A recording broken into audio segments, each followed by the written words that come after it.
I be flying high, shorty, I be flying high. What's the first thing that comes to mind when you think of theme parks? Some may say Mickey Mouse, others may think fireworks, but I'm willing to bet that most of you thought of roller coasters. Roller coasters are the staple of theme parks today and make up the most intense experiences you can ever have in your life. Engineers have pushed the boundaries of roller coasters to 200 to 300 to 400 feet at speeds faster than most trains. But it wasn't always like this. Roller coasters, like most machines, had a modest start that sprouted into the chaos that we know today. And as a professional roller coaster expert, I think I'm qualified to share how that happened. I don't really think that's something to be proud of. But nevertheless, in today's video, I'm going to be going over the history of roller coasters and the evolution. Now, some argue that the initial idea for roller coasters came from Russia with large wooden ramps that you would sled down. Now, I don't know about you guys, but to me, that just sounds like sledding. Like, yeah, I get that they built the hill, but like, this is not a roller coaster. No, I think the first real roller coaster was the iconic Switchback Railway in Coney Island in New York. You've probably heard of this. It has a couple of dips on an otherwise straight track from a height of a whopping 50 feet. I think that what's most impressive is the fact that it was built in 1884. That might sound like a really long time ago, but if you put it in perspective, it really wasn't. To go from basically a glorified bobsled to this in like 140 years is way faster than most inventions progress. For reference, the first car was made in 1886, only 2 years after the first roller coaster. And yeah, you can definitely see the progress. Like, it went from like a tricycle to like a BMW somehow, but it's still just a car. It basically does the same thing. It might do it faster and more efficiently and look a lot cooler, but it's not a flying car, and it's not like most cars are self-driving or even electric. We're still doing the same things with cars that we were doing 140 years ago. Roller coasters are almost unrecognizable. The average ride is like triple, quadruple the size. We build in steel as well as wood, and sometimes even both. You can go upside down, you can go backwards. There are launches, there are 90-degree drops, there are beyond 90-degree drops. I know this car analogy wasn't amazing, but just looking at how far coasters have come in such a short amount of time is like really cool. Anyways, back to the history lesson. The Switchback Railway was a huge success and made Coney Island the household name it is today. Now, this ride was designed and construction by Lamarcus Thompson, who then created a company that would sell these coasters to whoever would buy one, and sell they did. The company was hugely successful and they were innovative. They started to build coasters full circuit and added a cable lift hill. Now, at this point, coasters were starting to get more popular and amusement parks were starting to become a thing. So in order to differentiate these parks from each other, they would start to innovate on these coasters. This is where the loop comes in. The first loop was on the Flip-Flop Railway with an 85-foot tall loop. And I gotta say, 85 feet for the first loop is not bad. The only problem was it was simply built wrong. The loop was a circular shape, which means the forces exerted on you would like rip you in half. Not literally rip you in half, but it would be really intense, so they had to fix this.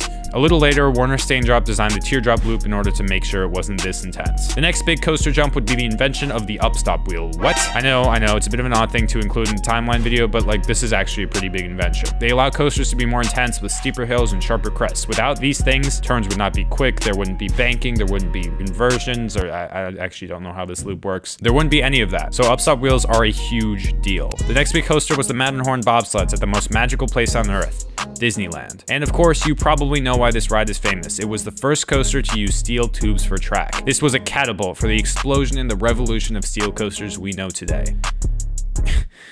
Damn, that sounds like the start of a friggin' like history textbook video. But in all seriousness, this was a pretty big deal. Finally introducing steel tubes to coasters changed the game forever. Nowadays, pretty much all steel coasters have tubular track. It's much more flexible and durable and can be bent into crazy elements that flat track just can't do. And this is where coasters really started to take off. Schwarzkopf, Vekoma, B&M, all these coaster companies ruled the game for a brief period of time. And it's at this point where our timeline splits. See, on one half, we have the progression of coasters into what they are today. This is the innovation side, pushing the boundaries of what's possible. But then there's the other half. See, with tubular track, parks wanted to push the limits in a different way. Just build it big. And so started the coaster wars with records. So you have the innovation side and the record side, and we're gonna keep track of both. First, let's talk about Racer at Kings Island. This held the record for the tallest and fastest coaster at a whopping 88 feet. Big numbers. But height and speed are gonna come together in a package for a while. When a coaster has the record for one, they usually have the record for the other. Now, Racer is still open today, but it's nowhere near the height record, but we'll get back to that soon. For our next coaster, we're gonna jump to the innovation half of the timeline where we have Corkscrew at Knott's Berry Farm. This was the first multi-looping coaster, and even though we see these practically everywhere now, this must have been a mind-blowing experience when it first came out. I mean, if the ride holds up today to the point where Cedar Point still has one, you know it's a good design. It's a simple design, but it's a good one. Then just 1 year later, we have Revolution at Magic Mountain, another coaster you can still ride today. This was the first coaster to have a modern vertical loop. How this differs from this vertical loop, I could not tell you, but Revolution has always been credited as the first, so I'm putting it in the video. It is still a circle, so it's a little awkward, but that'll change pretty soon. And by soon, I mean literally the next year when Aero started started building shuttle coasters. And as you can see, the loop went from like a circle to like kind of a stretched out circle. It's the more commonly used teardrop shape that we see on coasters today. And this is for the better. That means trains will slow down when they get to the top and has a taller ascent and taller descent. It's a much smoother experience than the non-stop force on a circular loop, but we can't overloop the shuttle coaster itself. This was a revolutionary design that led to boomerangs. Yay.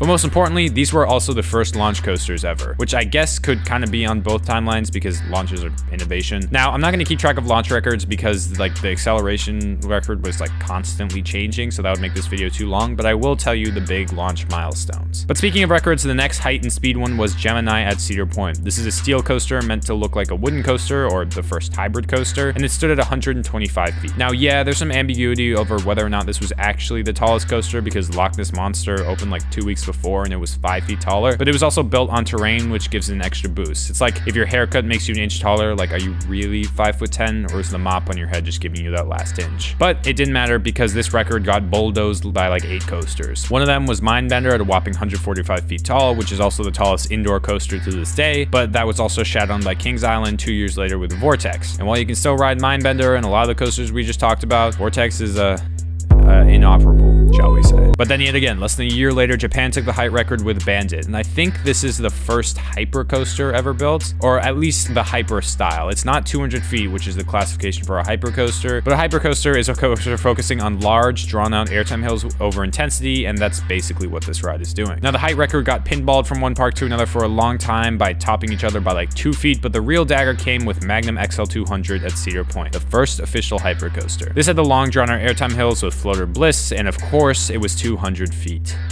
And the record got yoinked by Blackpool Pleasure Beach. 5 years after Magnum, the Pepsi Max Big One opened and was named accordingly. It was a big one. This was 213 feet, slightly taller than Magnum, but is also a slightly worse ride. Magnum still holds up today as a headliner for Cedar Point, but most people forget that the Big One even exists. Now we're gonna take a break from the record side of things, and we're gonna go to the innovation side of things with the first LIM launch coaster. This was Flight of Fear at Kings Island, and it uses magnetic launches to launch the coaster up to speed, which is very similar to the LSM system most coasters use today. But now jumping forward 4 more years for the height record being taken yet again by Cedar Point with Millennium Force. This stood at a whopping 310 feet and created a new classification of giga coasters, and yet again this was stolen by another park called Nagashima Spaland in Japan a mere 3 months later. Steel Dragon 2000 is 8 feet taller than Millennium Force and also holds the record for the longest coaster ever built with over a mile of track. It's also crazy expensive because they had to reinforce all the supports for earthquakes, but we're not going to bring in the expensive record breaker for the record breaking side because like then it would be every single record breaking coaster. Jumping back to the innovation side of the timeline, we have the first air launch coaster with Hypersonic XLC. This uses air compression to launch coasters to super high speeds at ridiculously fast accelerations. This will come back later, I promise, but we gotta move to our first hydraulic launch coaster with Accelerator. This ride is still open today at Knott's and uses hydraulic fluid to launch coasters at pretty much unattainable speeds otherwise. Now you may be asking, Coast Tunes, why is this important? Well, this is the same system used on Top Thrill Dragster, the first coaster over 400 feet, and King Dakar, the current day tallest coaster in the world. King Dakar opened 2 years after Dragster with basically the same design, continuing the tradition of a park stealing the record from Cedar Point, and is a whopping 456 feet tall, hitting 128 miles per hour. But that 128 mile per hour record was taken by Formula Rossa in Ferrari World in Abu Dhabi. Formula Rossa is the fastest ride to this day and hits 149 miles per hour, requiring safety goggles because it is that fast. But even though it's the fastest ride, it's not the fastest accelerating ride. That actually goes to Dodonpa, which uses an air compressed launch system that I mentioned before, and it goes from 0 to 112 miles per hour in 1.6 seconds. That's faster than most race cars. Unfortunately, this ride is a little too fast because it's literally broken backs before off of sheer force. And even though it has, it's my #1 bucket list coaster and holds the fastest acceleration to this day. And that's basically a brief history of roller coasters. Obviously, there's stuff I skipped because like if I went over every single coaster ever built, then we would be here for days. But those were the major events for records and from an innovation side. Thank you so much for watching all the way to the end. Don't forget to subscribe, and I will see you in the next one.